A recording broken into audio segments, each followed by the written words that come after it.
Senhoras, senhores, queridas irmãs, queridos irmãos espíritas, jovens, caros amigos que nos acompanham através da internet, caros amigos rádio-ouvintes da fraternidade, nossos votos cordiais de muita paz. São nossas as primeiras palavras de gratidão.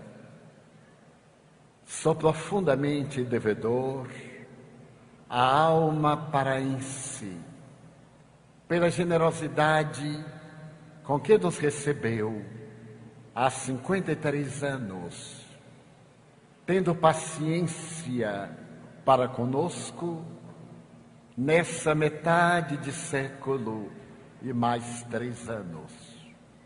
A gratidão é uma dívida que jamais se pode recuperar.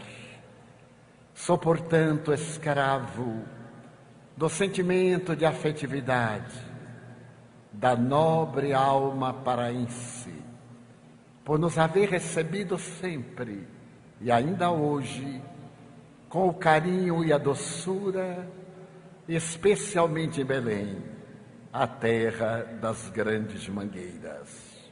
Muito obrigado.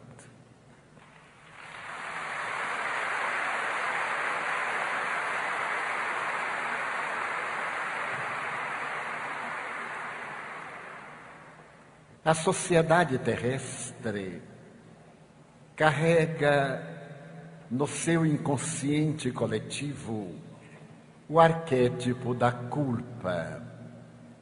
E por essa razão, aqueles que descendem da cultura judaico-cristã, assinalados pela culpa da desobediência dentro do mito de Adão e Eva à divindade, conserva uma necessidade de natureza patológica de recuperar-se através dos castigos ancestrais. O velho mito do paraíso, que Freud interpretou com grande beleza na psicanálise, através dos séculos, vem constituindo uma forma punitiva para a criatura humana que tem procurado encontrar a maneira de resgatar o seu delito por meio de uma calamidade global. Na mitologia bíblica, esse fenômeno teria acontecido pela primeira vez por ocasião do dilúvio. Posteriormente, graças à cólera de Jeová, destruindo Sodoma e Gomorra, e desde então, essa culpa coletiva tem estado presente nas culturas ancestrais, como na Babilônia, no período em que Daniel interpreta as 3 palavras mágicas como significativas dos 3 dias últimos do fastígio do grande império da Mesopotâmia. Desde então, vaticina-se que o mundo se vai acabar, porque é a maneira inconsciente de nos recuperarmos da culpa pela desobediência a Deus, deixando-nos seduzir pelo mito da serpente, que seria a configuração da tragédia da desobediência. E de quando em quando, essa culpa coletiva expressa-se numa solução trágica, abordando muitas vezes a mensagem complexa do Apocalipse de João, ou a linda página do sermão profético de Jesus Cristo, segundo Marcos, no capítulo 13 do seu Evangelho. E essa recuperação apresenta-se-nos como sendo o fim do mundo. Eu tenho 85 anos de idade e nesse largo período existencial eu já vi o mundo acabar-se 12 vezes. Nada obstante, aquela trágica e amaldiçoada punição não se tornasse realidade. Nos últimos anos, ainda porque a criatura humana perde-se no desvario do prazer, reaparece a mesma culpa necessitando de recuperação na afirmação de que o mundo se vai acabar. E essa afirmativa estabelece uma data, que no próximo dia 12 de dezembro deste ano, a Terra seria riscada do mapa das galáxias, porque calamidades de grande porte destruiriam a vida totalmente, reduzindo o planeta à sua origem de poeira estelar. Mas desta vez, a insânia e a necessidade de recuperação psicológica do ser humano estabelece esse prognóstico sombrio, afirmando-se estruturar a sua informação no célebre calendário maia.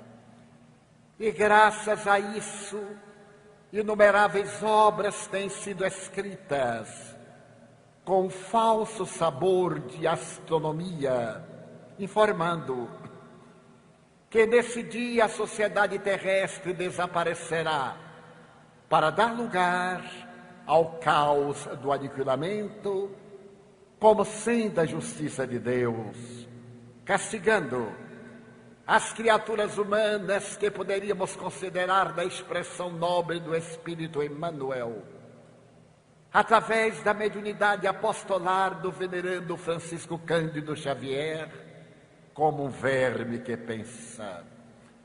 E o que é pior é que nessa necessidade de recuperação, a maioria de nós aceita qualquer vaticínio punitivo, deixando-se atemorizar pelas falsas profecias.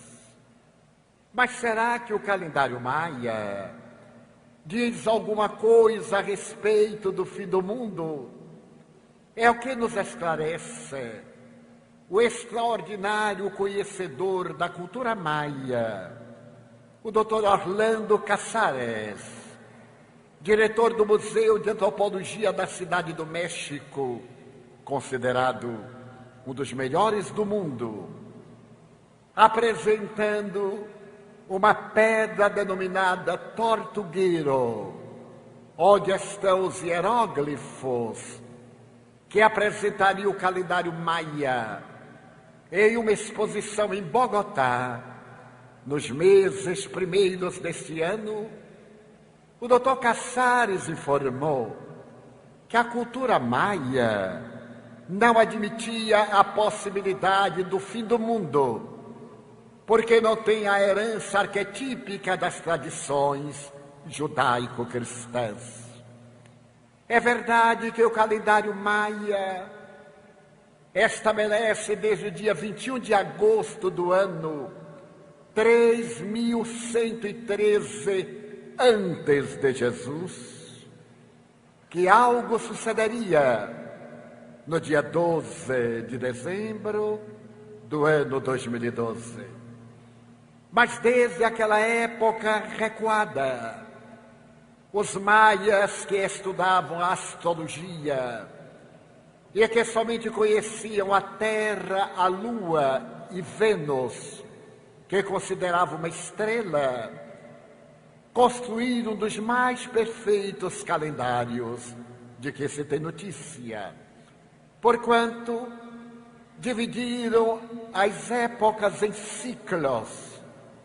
os ciclos em eras, as eras em anos, e estabelece esse calendário de tortugueiro que o ano maia é constituído de 365 dias, o que é perfeitamente exato dentro do calendário astronômico solar, com a diferença de apenas 6 horas. Mas o calendário maia estabelece que existem 2 anos. Aquele de natureza civil, a que nos referimos. Aquele outro de natureza mística e religiosa, constituído de 260 dias, cada um dos quais com um nome próprio, para as celebrações, para a vida espiritual, e que em cada 52 anos, aqueles 2 períodos diferentes convergem, dando lugar ao novo ciclo, que é o começo de uma era breve. A era breve do calendário maia é constituída por 5.125 dias, o que vai fundir-se em algo especial que os maias chamam Baticum, equivale a dizer 144 mil dias, ou era larga. Cada 13 baticunes, cada 13 períodos de 144 mil dias formam a era larga. E essa era larga é o 5º período do calendário maia, que culmina no dia 12 de dezembro do ano 2012. Mas não como a tragédia do fim do mundo, o fim de um ciclo da roda calendária, que se abrirá em outro período, dedicado exclusivamente ao Deus Solon Iokite, que é o Deus da abundância, o Deus da fartura, o Deus da misericórdia. Então assevera o Dr. Orlando Casares que de maneira alguma os maias referem-se ao fim do mundo, desde que a sua cultura é otimista e cada ciclo que se abre objetiva o progresso da sociedade. O que a nós nos parece fascinante é que isso vem confirmar a velha tradição do Evangelho de Jesus, quando se refere ao fim do mundo moral negativo, ao fim do mundo da perversidade, dos desaires, das tragédias, e que os espíritos lecionaram ao ínclito codificador da doutrina espírita, Allan Kardec, como término de uma era, a era estabelecida no planeta inferior que a Terra. Inferior, porque aqueles que a habitamos ainda somos espíritos inferiores. Por isso que o nosso planeta ainda é de provas e expiações. Mas da mesma forma que as criaturas progredimos, os planetas, na sua escala evolutiva, abandonam as faixas primárias, os períodos primitivos e avançam na direção de mundos superiores até alcançar a plenitude de mundos felizes. E a Terra, em determinada fase da sua evolução, alcançaria o período de mundo de regeneração.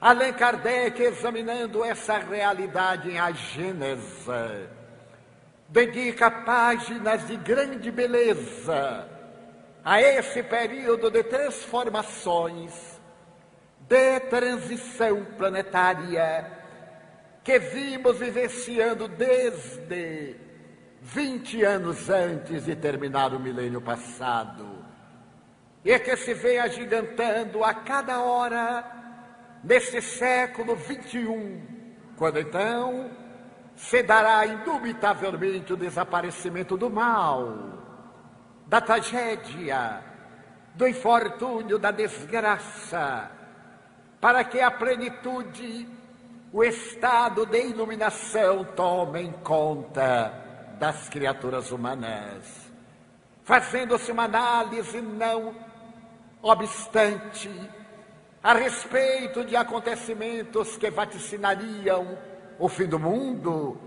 Podemos relacionar, por exemplo, que na manhã de 26 de dezembro de 2004, às 8 horas de Brasília, a sociedade terrestre cambaleou ante a notícia da tragédia que aconteceu no Oceano Índico, com o tsunami que varreu 12 países, levando à morte e à destruição, quais Sumatra, Índia, as ilhas Fifi, Sri Lanka, Tailândia, Bangladesh, e que uma onda enorme, resultado do choque das placas tectônicas, levantou-se a 30 metros da superfície do mar e avançou com a velocidade de 800 quilômetros por hora na direção das praias desses países,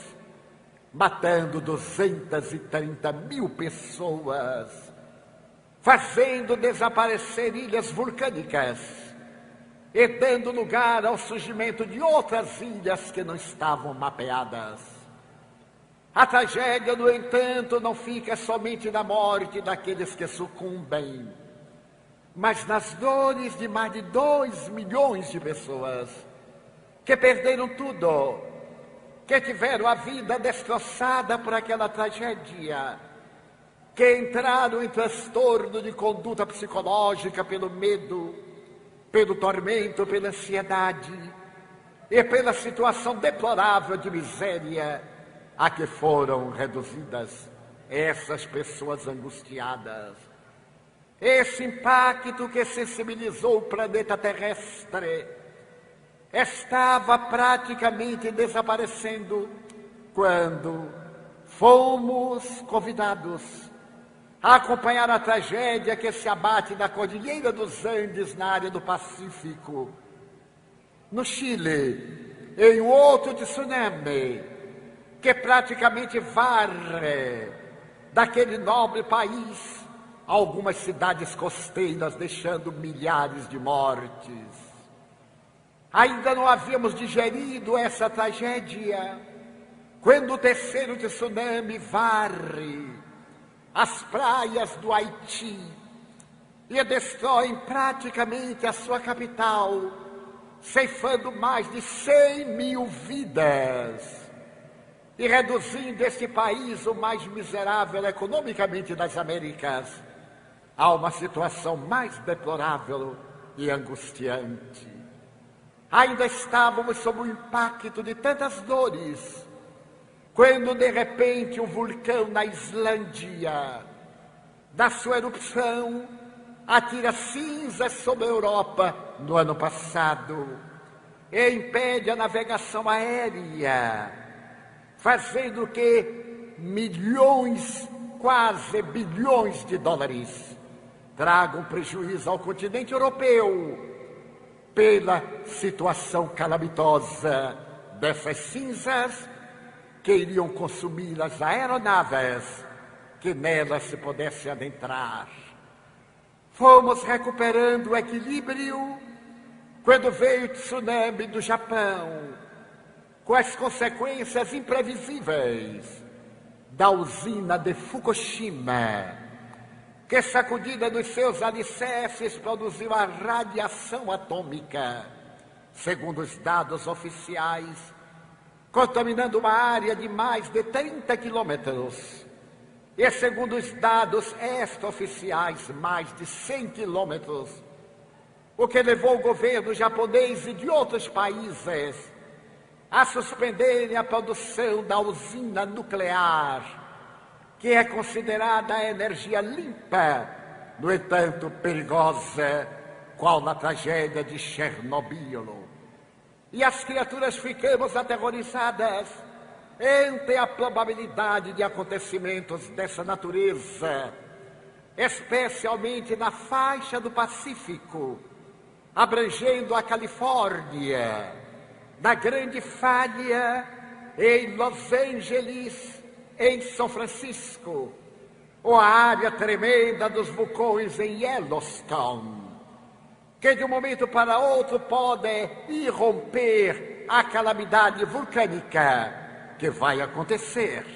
A questão é quando, porque esses fenômenos das placas tectônicas que se movem sobre essa argamassa ainda em estado de ebulição, o magma da Terra, provoca inevitavelmente tragédias na superfície, não por punição divina, mas por uma necessidade de construir a massa sólida na face do planeta para dias melhores que aguardam a humanidade.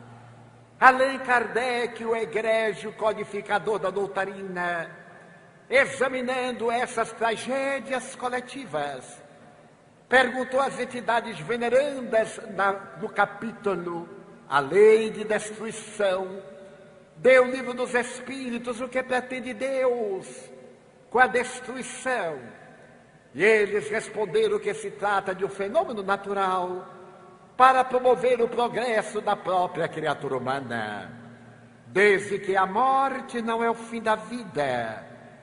A morte é um passaporte de que nos utilizamos para nos adentrarmos na vida imortal.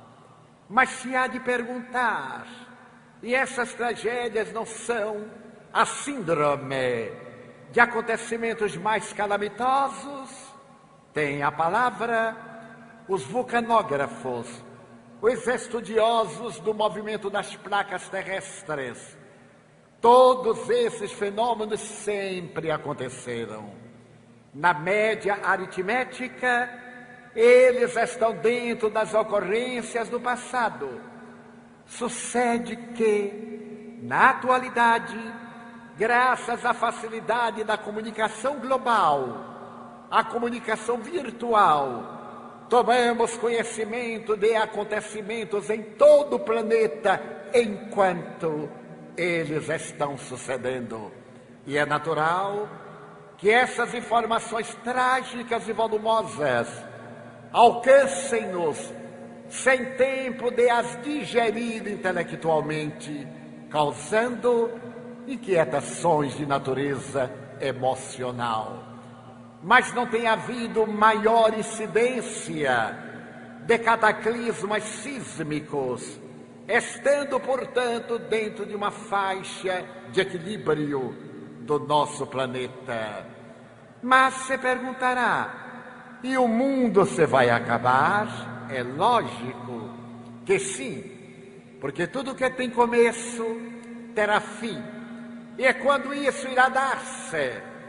Do ponto de vista astronômico, o Sol, essa estrela de quinta grandeza, para poder manter a sua corte planetária de satélites, de cometas, de asteroides e de poeira cósmica, converte massa e energia na razão de 240 milhões de toneladas por segundo. É natural que essa massa que entra em ebulição para proporcionar o eletromagnetismo, a gravidade, a lei quântica forte, a lei quântica fraca, que mantém o equilíbrio galáctico, essa massa vai terminar. E quando terminar, o Sol se converterá numa estrela anã e virá o caos de natureza solar. Mas isto acontecerá dentro de 11 bilhões de anos. Eu me recordo que, proferindo uma conferência sobre dados astronômicos analisados à luz da doutrina espírita, em uma cidade do sul do país, eu referi-me a esse dado da matemática astronômica. E ao terminar, veio uma jovem senhora, jovem porque hoje é muito difícil saber se é a idade de uma mulher. Depois do botox, depois dos auxílios do silicone e de todas as técnicas, olhamos uma mulher de 30 anos, ela tem 70. Olhamos alguém de 25 e tem 60. Aquela dama jovem acercou-se-me, preocupada, e perguntou-me: senhor Divaldo, é verdade que o mundo se vai acabar? Eu digo: sim, senhora, é uma verdade astronômica. E ela perguntou: mas quando? Eu digo: bem, não é logo, dentro de um prazo de 11 bilhões de anos. E ela exclamou, para minha surpresa: meu Deus, o que será de mim que ainda não me casei? Tendo, portanto, um largo período para casar-se. Essa é uma probabilidade de fim de mundo, mas é uma probabilidade de natureza astronômica, não é castigo divino. A segunda probabilidade, estudada pelos notáveis responsáveis pela cultura da física quântica em relação à astronomia, asseveram que pode acontecer a caída de um asteroide sobre o nosso planeta, como aconteceu no período dos dinossauros. Aquele asteroide era tão grande que teria levantado uma nuvem de poeira que matou todos os seres vivos, e que teria sido uma das razões da extinção dos dinossauros, porque a poeira que envolveu o planeta demorou milhões de anos para poder assentar-se. Pode ser que venha a cair na Terra um asteroide qual aquele que caiu na Sibéria, deixando uma cratera de milhares de quilômetros. Mas a tecnologia terrestre hoje, aliada aos estudos astronômicos dos satélites, está tão avançada que poderá detectar um desses astros errantes que venha na direção da Terra e disparar mísseis com ogivas nucleares para destruí-los no espaço antes de atingir o nosso planeta. Então, esta é uma segunda hipótese. A terceira hipótese é de que a água potável está desaparecendo na Terra. O nosso desperdício. E se acredita mesmo que por volta do ano 2025, as guerras não serão mais por causa de petróleo, mas sim por causa de água potável.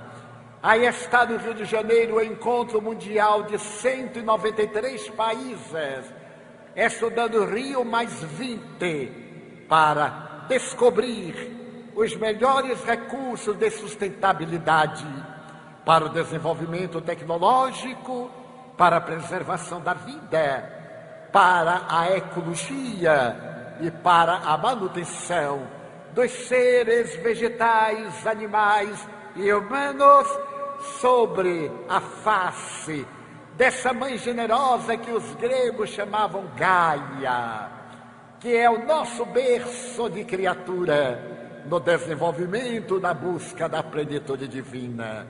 Mas há também uma outra possibilidade, essa criada pela criatura humana, a guerra nuclear.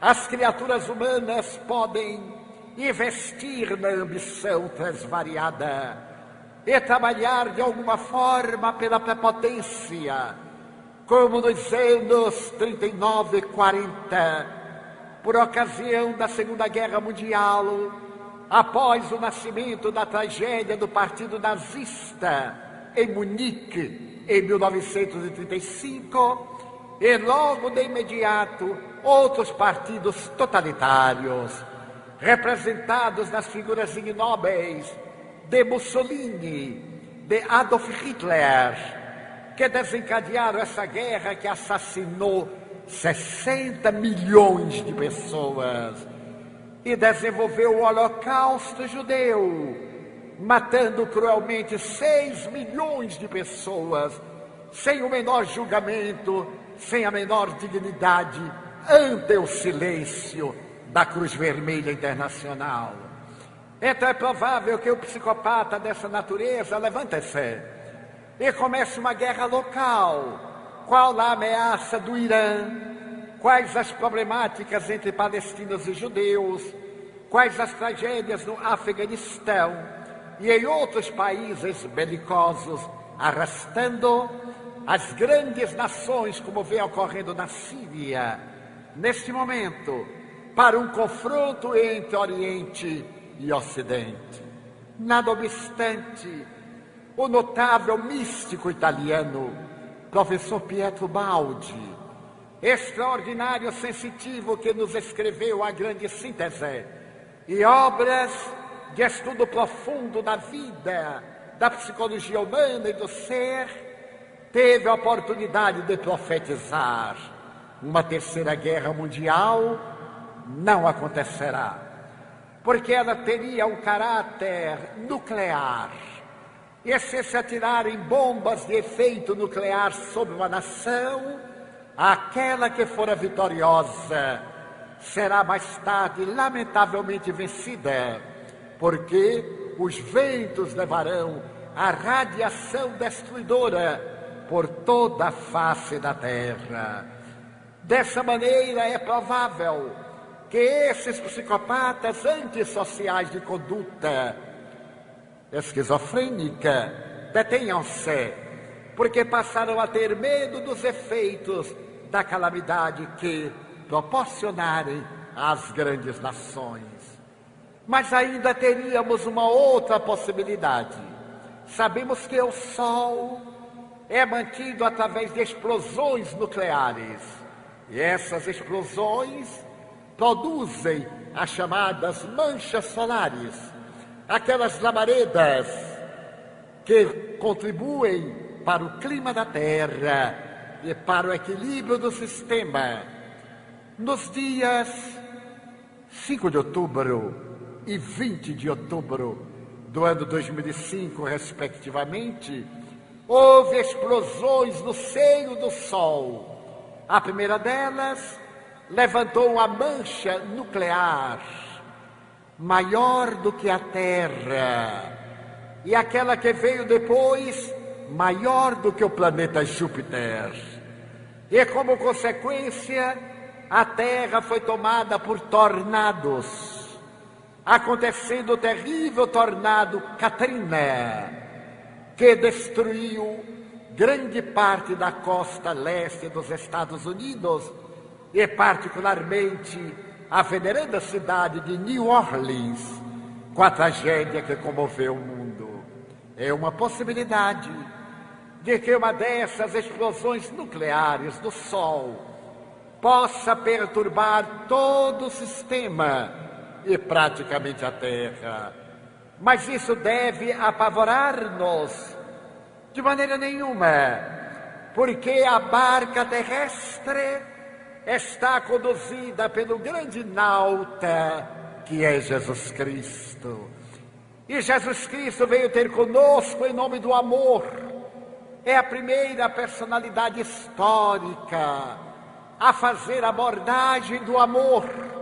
Se nós passearmos pela história da humanidade e nos recordarmos de Akhenaton no Egito, Forri, Confúcio, Lao Tse na China, na Índia, Krishna, Buda, encontraremos nesses seres a presença do amor. Buda, que tinha a doutrina da pacificação, fala-nos da compaixão.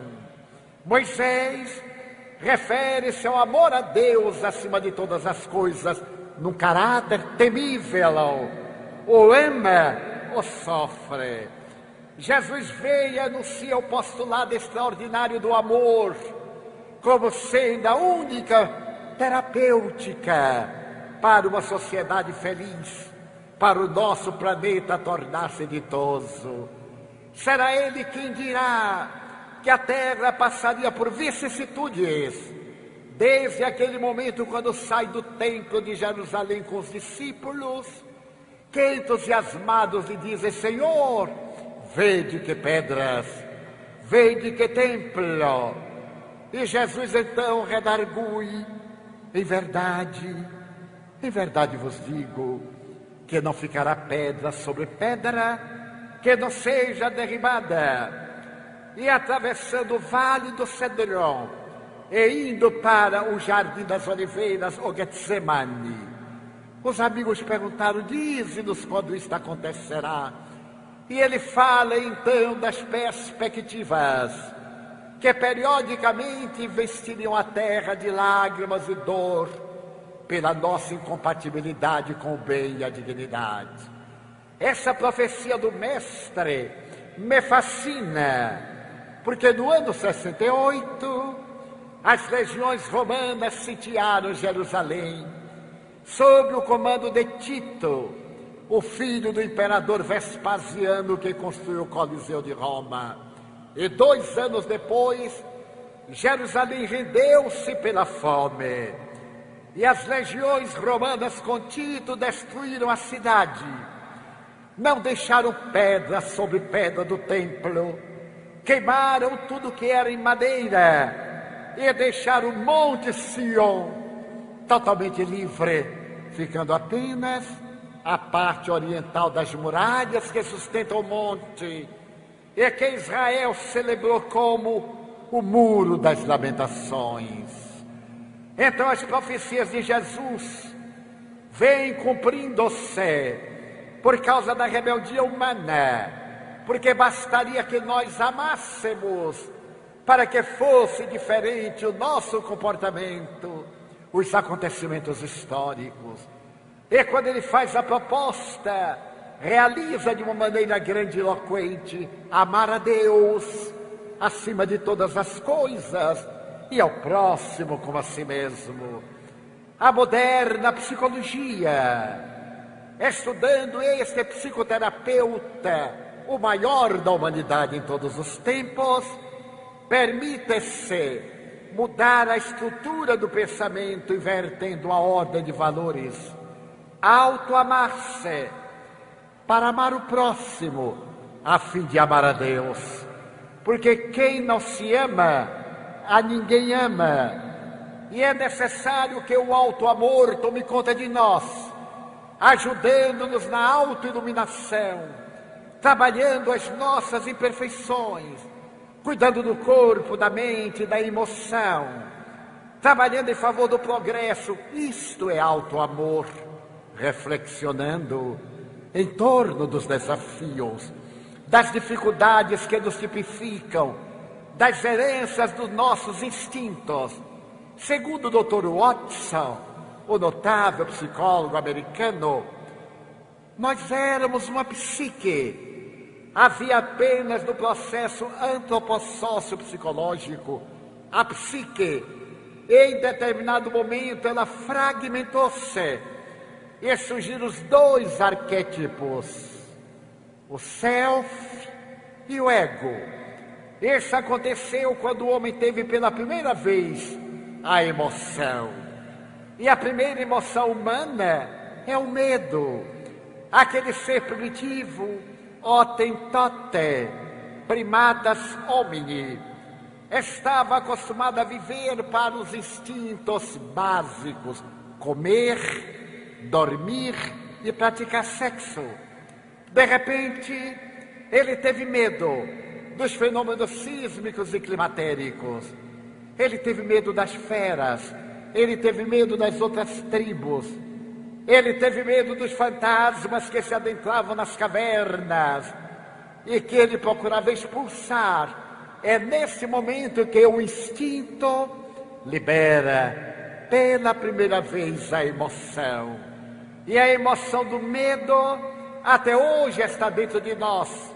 Temos medo de perder o emprego, temos medo de uma traição, temos medo de uma agressão, temos medo de perder um dinheiro, temos medo de perder um relacionamento, temos medo de amar, como escreveu o psicólogo e teólogo Rollo May, porque dizemos que para que amar se o outro nos vai trair?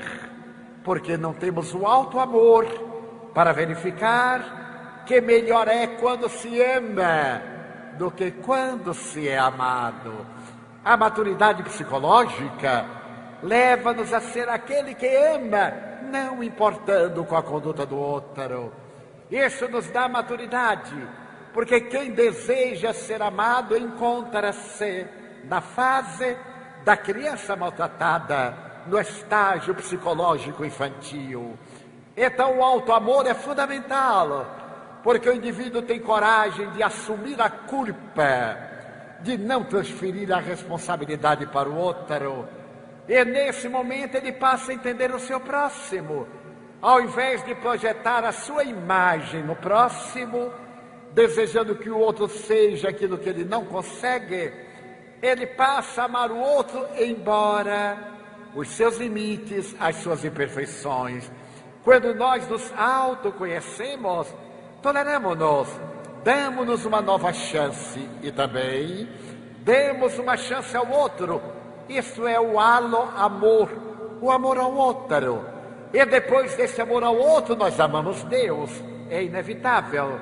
Mas não um Deus antropomórfico, um Deus que marchava à frente dos exércitos, mas um Deus que está configurado na resposta que os Espíritos deram a Allan Kardec a respeito de Deus, inteligência suprema, causa primeira de todas as coisas.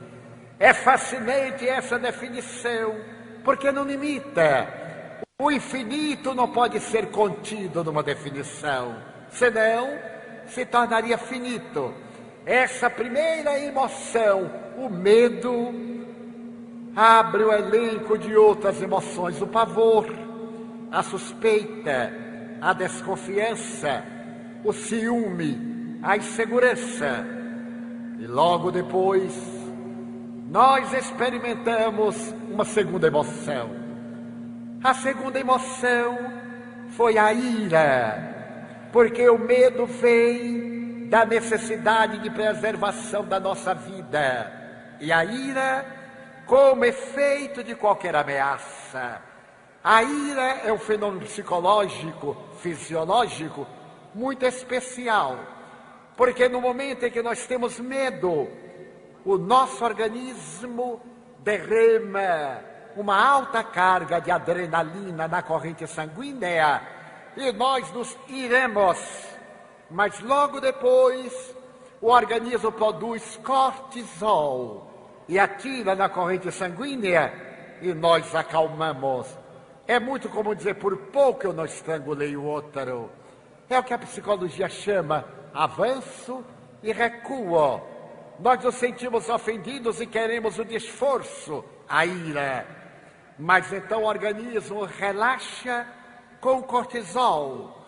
Sucede que se nós tivermos muitas iras, as cargas de açúcar, os benefícios cardíacos cedem lugar a transtornos do sistema nervoso simpático, dos ritmos cardiológicos. E o indivíduo que se ira com facilidade tende a ser um enfermo de longo curso. A segunda emoção é a ira.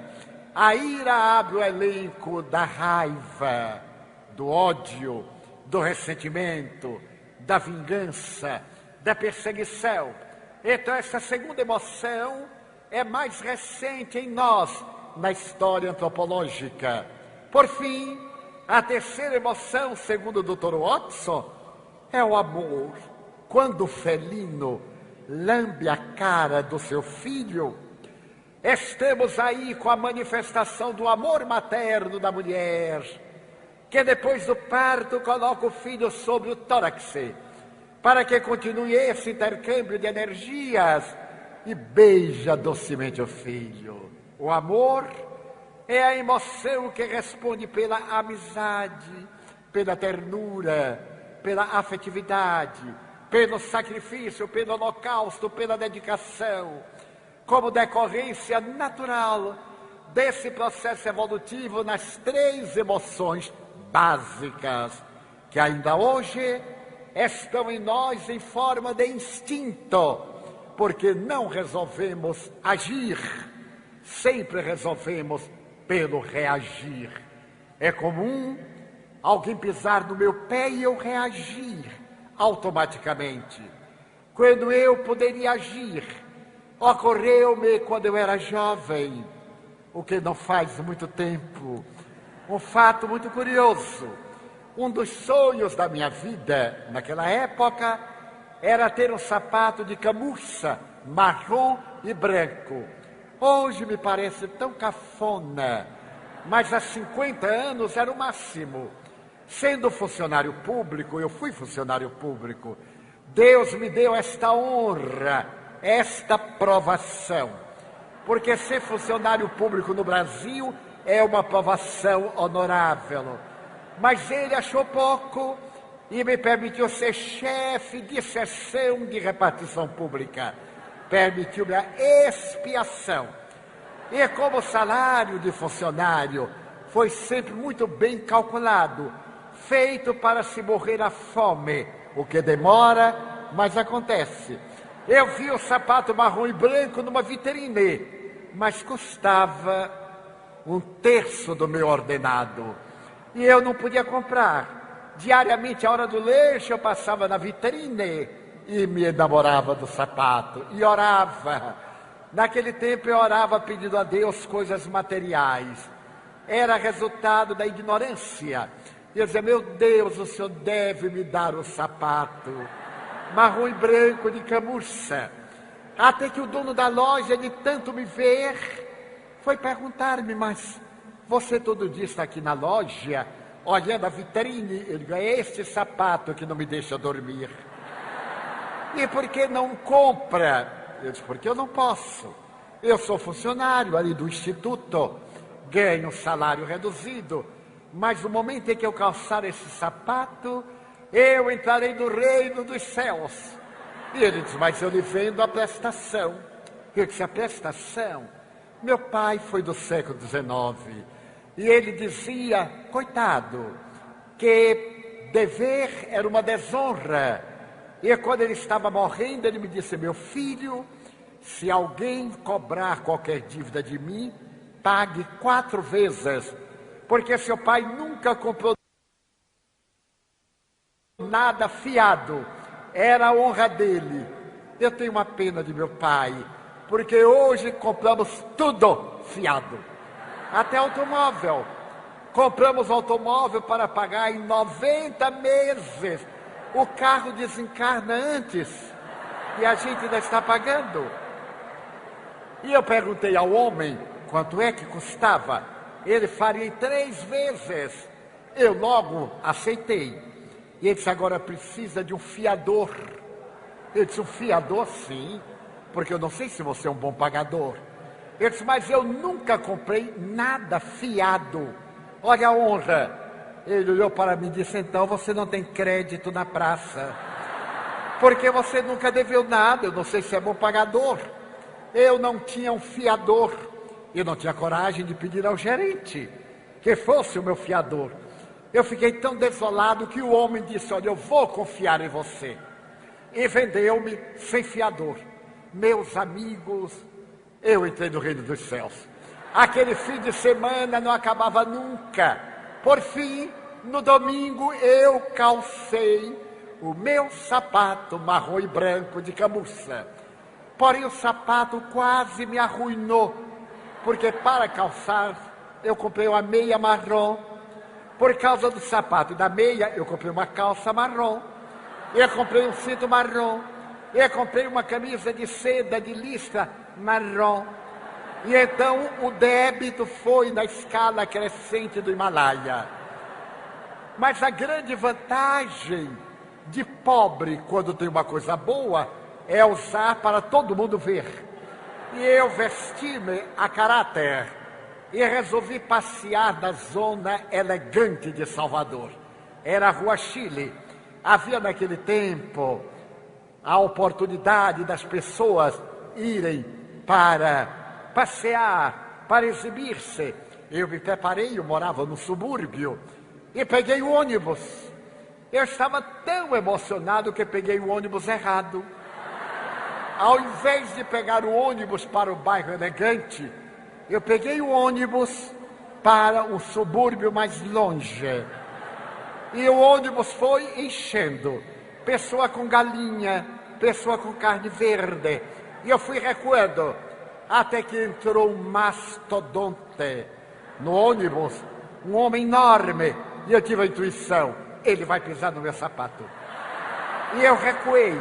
Ele veio até que eu fiquei em passo de balé, na ponta do pé. E ele veio e descarregou 110 quilos no meu pé direito.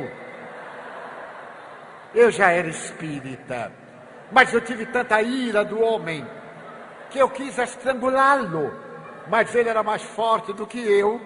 Então resolvi, ao invés de reagir, agir. Toquei no ombro dele e disse-lhe: olá. Ele olhou para mim e respondeu: olá. E eu perguntei: o senhor não está sentindo uma coisinha fofa embaixo do seu pé? Ele disse: estou. Eu disse: é meu pé. Tire a sua pata de elefante de cima do meu pé.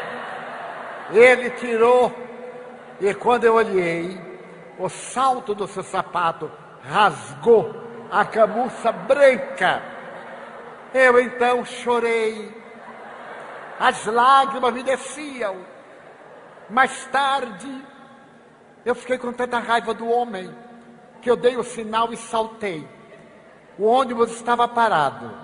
E é como todo covarde, eu já estava na rua, ele dentro do ônibus.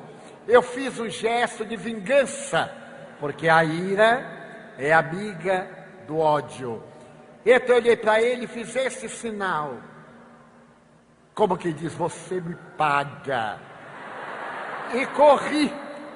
Claro, eu tinha medo do homem.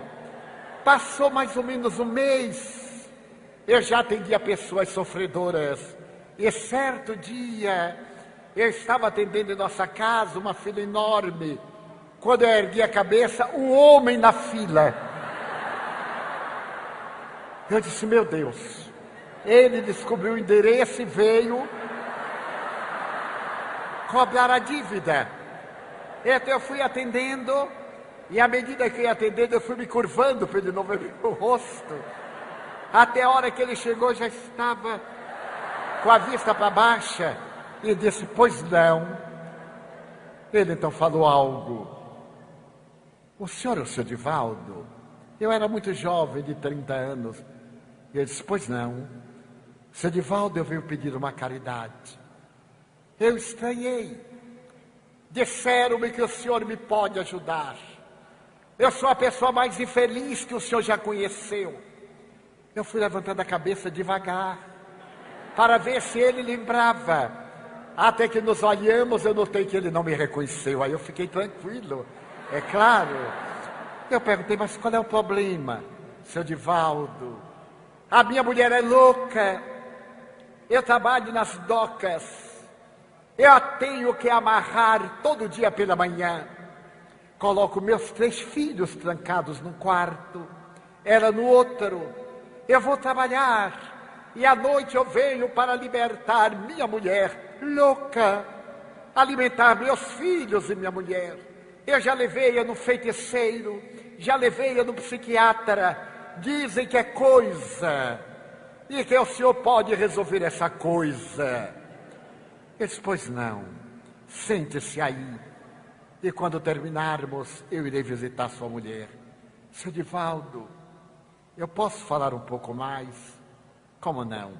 Eu ando tão desesperado, que eu ando provocando as pessoas para ver se alguém me mata ou se eu mato alguém, para poder sair desse transe. Então eu me dei conta do drama daquele homem. Atrás de um agressor tem um espírito atormentado, infeliz. Conversamos, e lá para 1 ou 2 da manhã eu fui com Nilson à sua casa. Ela estava atada a cordas, e quando nós empurramos a porta seguindo o homem, ela gritou de lá: quem são esses? O que evidenciava uma incorporação mediúnica obsessiva. Estava em trajes menores.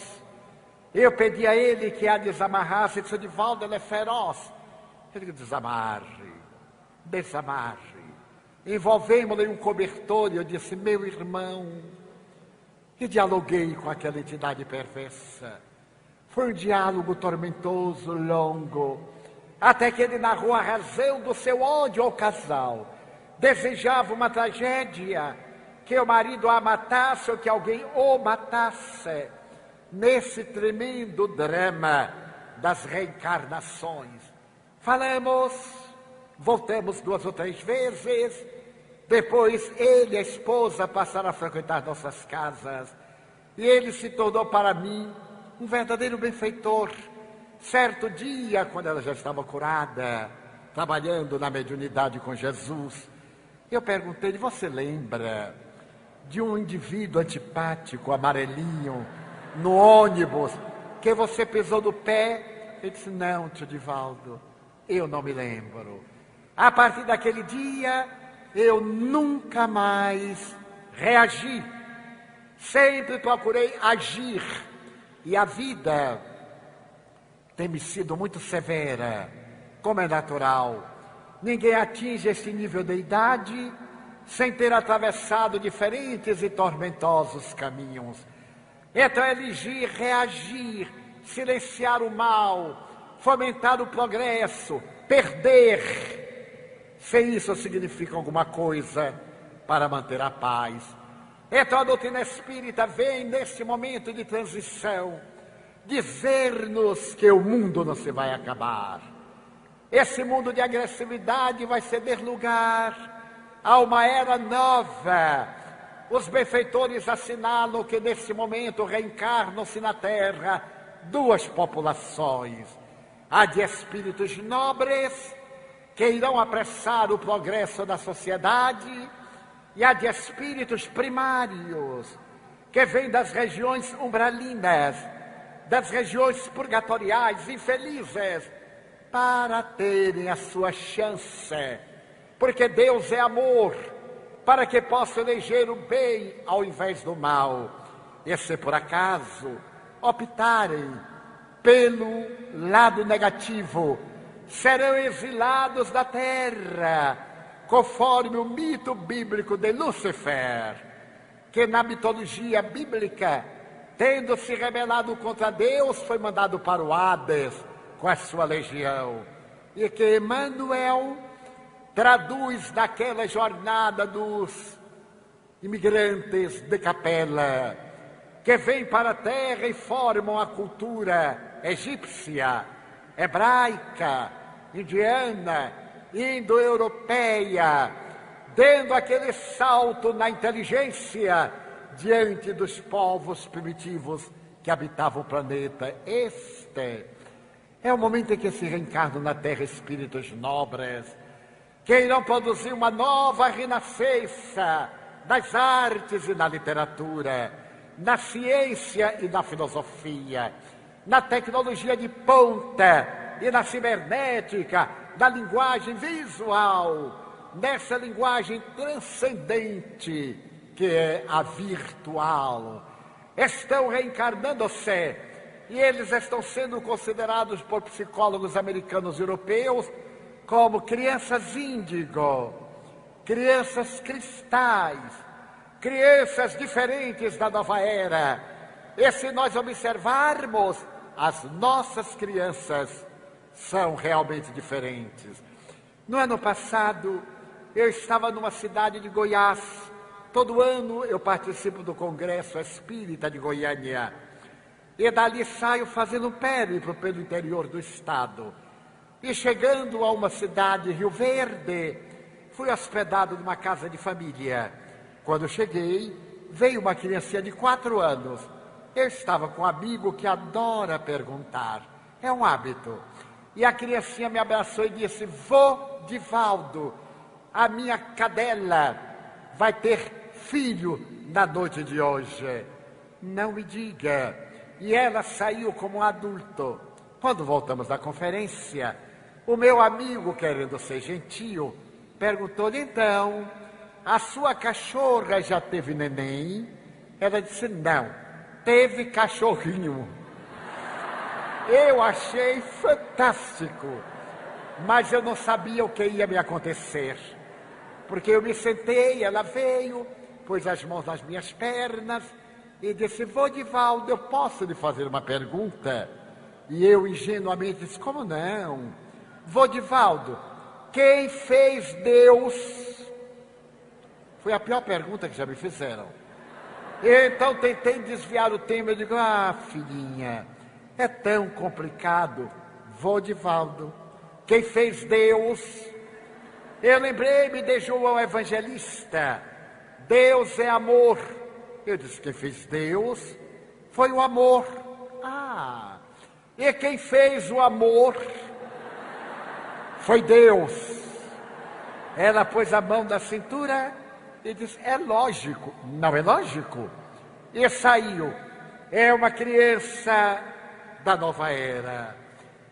Um amigo contou-me algo muito especial, que é a respeito do computador. Computador é para jovem, é para criança, porque ele já vem do além com a computadorização na cabeça. Não é para pessoas da minha idade. Há 15 anos que eu luto com essa máquina, e é quando eu penso que sei, ela me trai. Eu tenho um amigo da minha idade, que é uma das vítimas, porque nós aprendemos, daí uma semana não lembramos mais. E é como a criança e o jovem ficam no iPhone, no iPod, no iPad, no laptop, no tablet. Eu então sofro, e meu amigo pior do que eu. Então ele disse: Divaldo, eu vou lhe contar uma coisa, mas é um segredo, não conte a ninguém. Por isso que eu vou contar, porque segredo nasceu para nós contarmos. Você imagine que eu estava digitando e o dedo bateu numa tecla que não devia ter, mas tem, e a tela ficou em branco. Eu tentei tudo, mas a tela continuou em branco. Então gritei o meu netinho de 6 anos: Guilherme, venha cá, meu filho, o que é que este monstro tem? Ele disse: vô, veja bem, ESC, Ctrl, Enter. E aí tudo voltou. Ele ficou deslumbrado e o pequerrucho se foi. Então ele continuou e novamente o dedo bateu no lugar errado e a tela ficou em branco. Ele se irritou, quis quebrar o computador, mas ele gritou: Guilherme. O menino veio e disse: o que é, vô? O que é que esta máquina tem, Guilherme? Ele disse: vô. Botou os dedinhos e o texto voltou.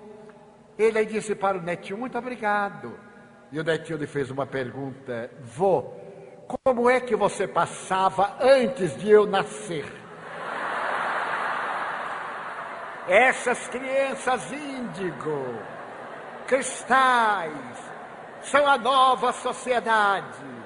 Os espíritos notáveis de Sócrates, Platão, Aristóteles, Anaxágoras, os trágicos pré-socráticos, reencarnação, assevera Allan Kardec, em outras palavras, os gênios da Renascença italiana, os grandes descobridores que não mais serão os nautas a encontrar em terras desconhecidas, mas partirão nas bólides espaciais para encontrar novos mundos neste universo de 200 bilhões de sóis em nossa galáxia e de 100 bilhões de galáxias cantando as glórias de Deus.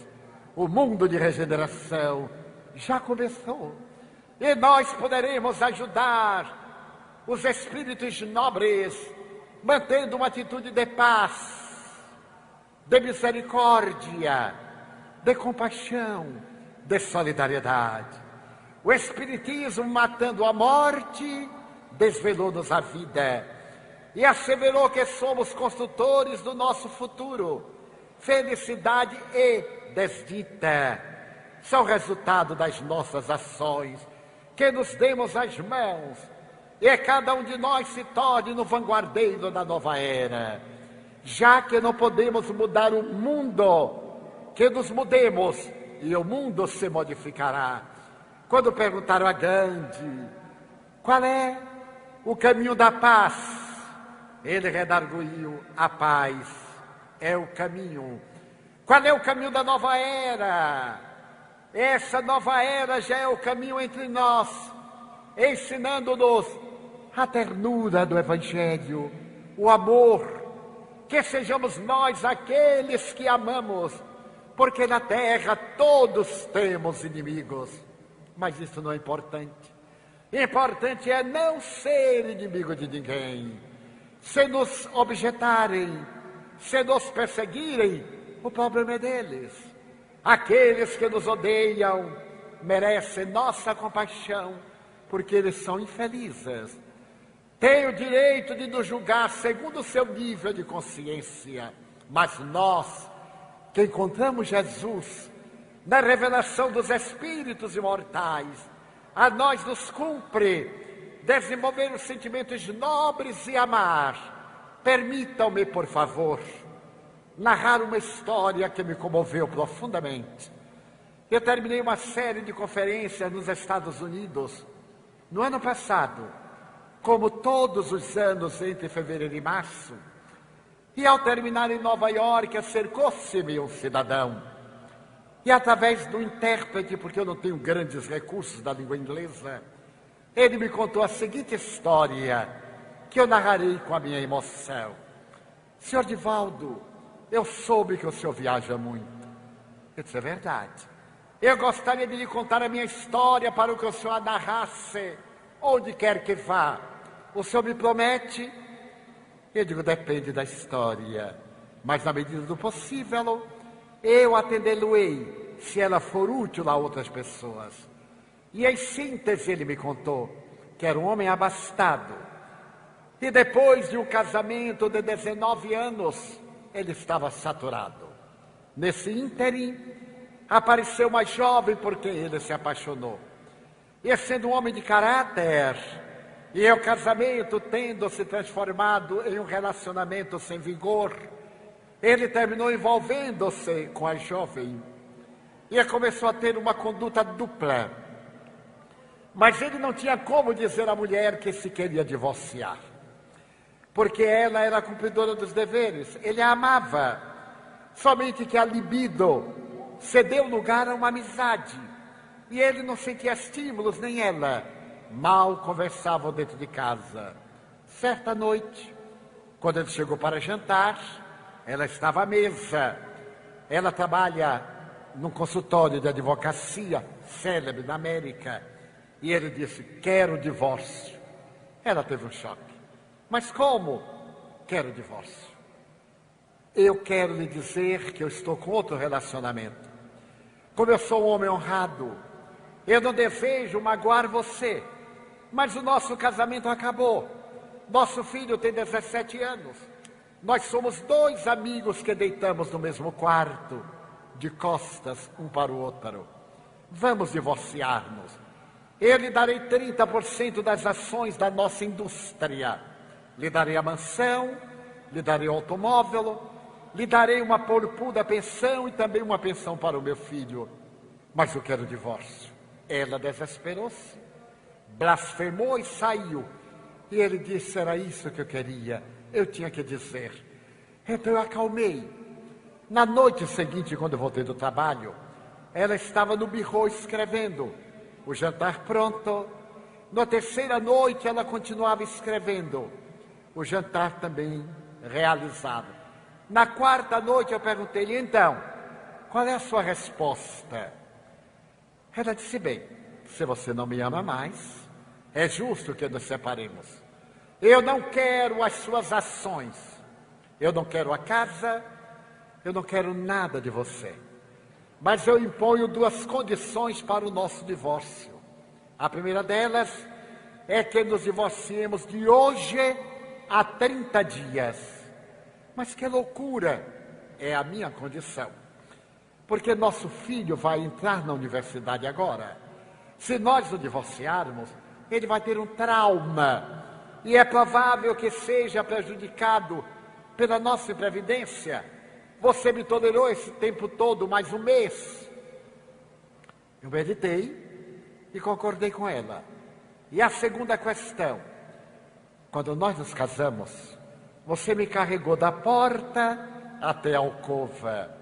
Agora, eu lhe peço que nestes 30 dias, você me carregue da alcova até aqui a sala de jantar. Nunca.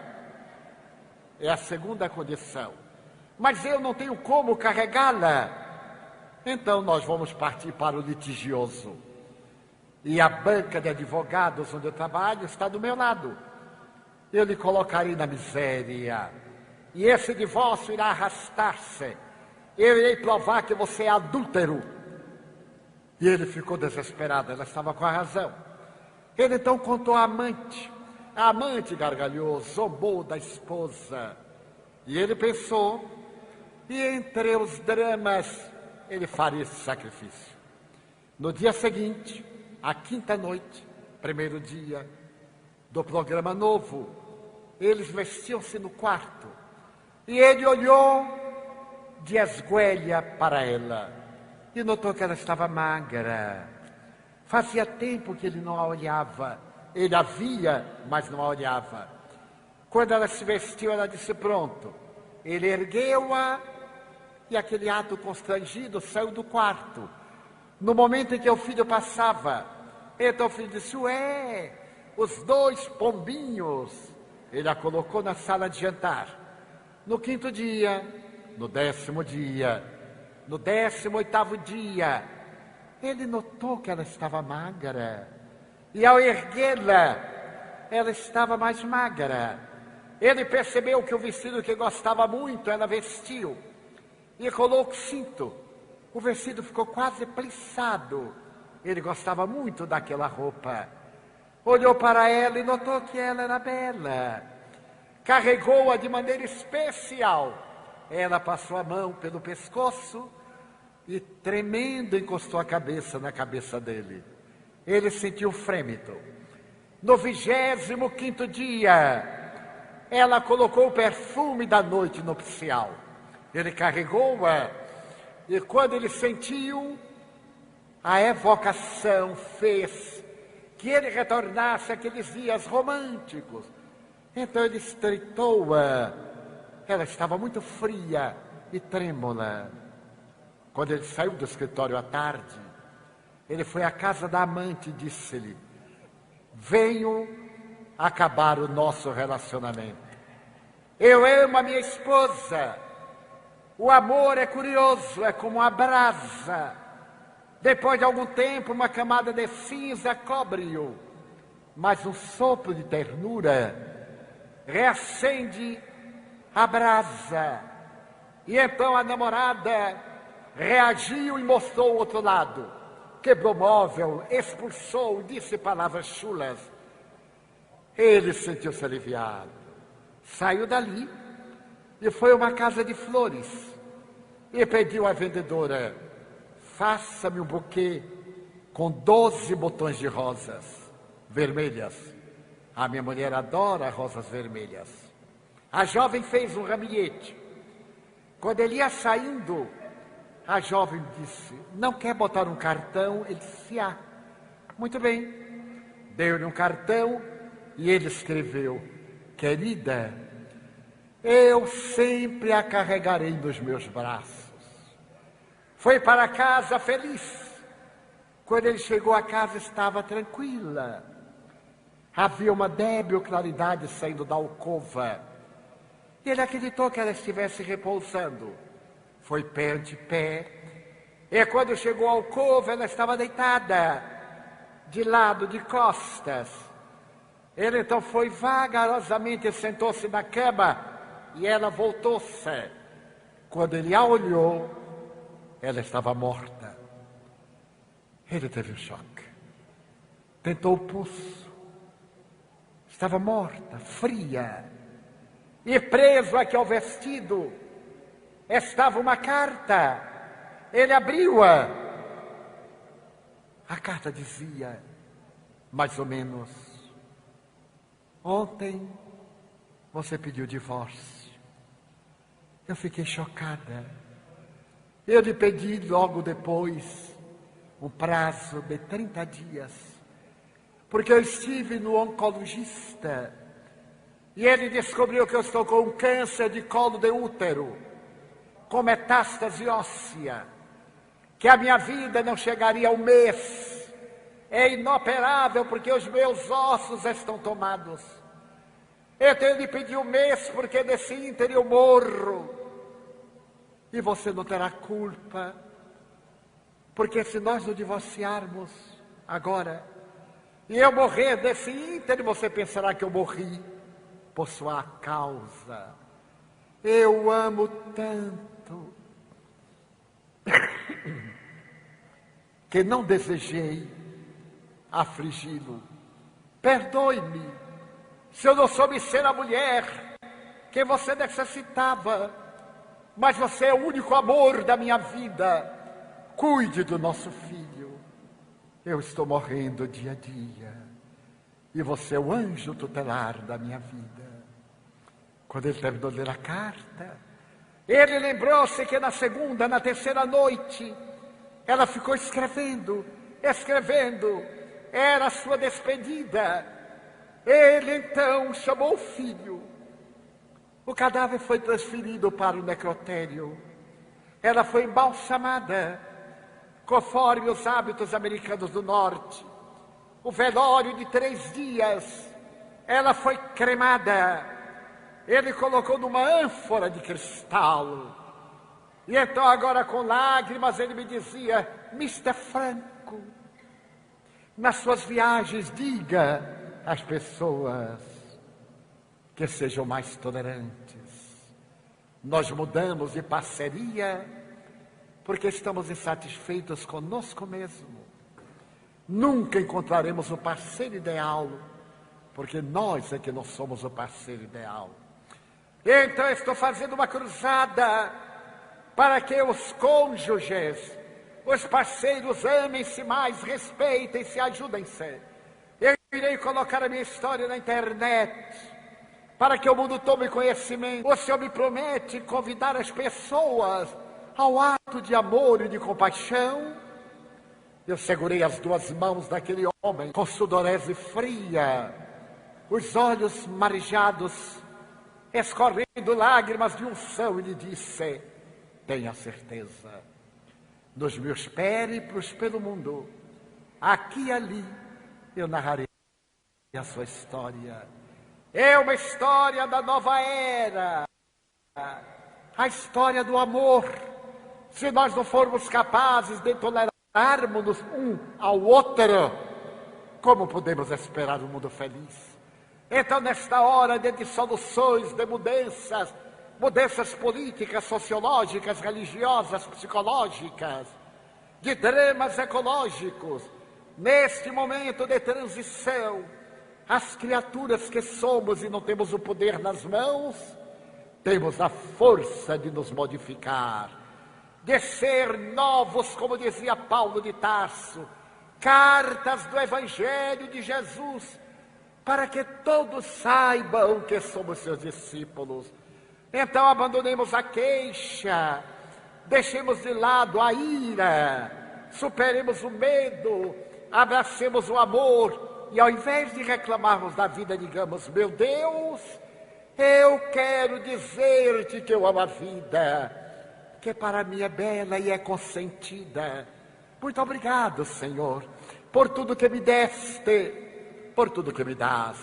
Obrigado pelo ar, pelo pão, pela paz. Obrigado pela beleza que os meus olhos veem no altar da natureza. olhos que fitam o céu, a terra e o mar, que acompanham a ave ligeira que voa fagueira pelo céu de anil e se detém na terra verde, salpicada de flores em tonalidades mil. Muito obrigado, Senhor, porque eu posso ver meu amor, mas diante da minha visão eu detecto os cegos, que tropeçam na escuridão, que choram na multidão, que oram na escuridão.